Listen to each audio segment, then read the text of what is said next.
Mom sick for 10 years until repairmen find something very wrong in her furnace. Kathi was sick and tired of being sick and tired. Doctors turned her away, her relationship with her daughter was suffering, and she was miserable. Eventually, she accepted her fate. If no one could help her, she would help herself. But she never expected this. Visitors. When Kathi heard the doorbell ring, she dragged herself upright, hunched over, and coughed heavily. Reaching for her walking stick, she pulled herself up from the couch. As she shuffled to the door, her cane scraped and tapped against the wooden floor. The contractors had arrived. When they made their way upstairs to finish the job, she retired back to the couch, her usual spot. She closed her eyes, hoping that a nap would alleviate some of her aches. Then she heard them scream her name. Long illness. Kathi Wilson was an ordinary 41-year-old who lived in Shelbyville, Indiana. She had worked hard to support her family. She was no CrossFit enthusiast, but she lived a moderately active life. 10 years ago, she fell ill unexpectedly, and she had convinced herself that she was just run down from stress and work. But her daughter was worried, and she had every right to be. Visit to the doctor. Kathi gulped down a cocktail of vitamins and over-the-counter medicines in an attempt to recuperate. She took vitamin E, vitamin C, vitamin B, zinc, iron, but none of it seemed to help. After a few weeks, her daughter, Ashley, forced her to go and see a doctor. But the doctor just confirmed what she already knew, and she was given a sick note to take a few days off from work to rest. But Kathi's illness was unshakable. Something wrong. Kathi was pale and had random bouts of exhaustion. Her appetite vanished, and her health continued to decline. Ashley was growing increasingly worried. Weeks after her first visit, she dragged Kathi back to the doctor. They were surprised that a strong, young woman with a healthy immune system like Kathi, who should have overcome the flu weeks ago, was still deteriorating. Now they were growing concerned too. Tests. Dr. Mary Beth Hensley, beginning to take Kathi seriously, ran blood and allergy tests in hopes of picking up any disease or intolerance. All the tests confirmed that Kathi was a healthy woman. They didn't have a diagnosis, but they decided to try an elimination approach, so Kathi was put on several different antibiotics. Dr. Hensley had hoped that Kathi's reaction to the medications would give her an insight into her ailment, but instead, the opposite happened. Bedridden. Kathi started to feel worse instead of better.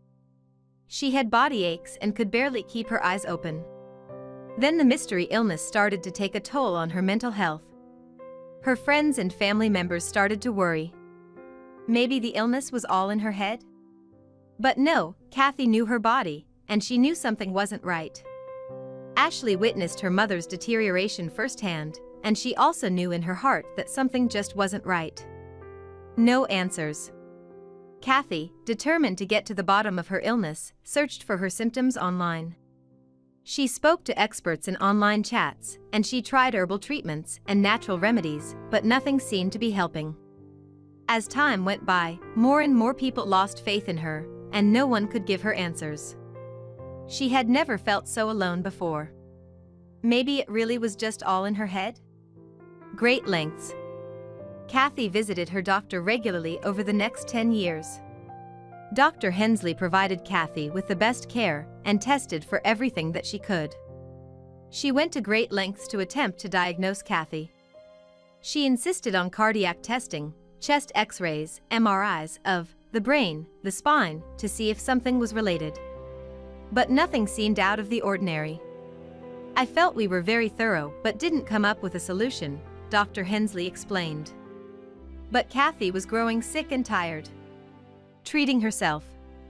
Years of the mystery illness had affected Kathi's mental health.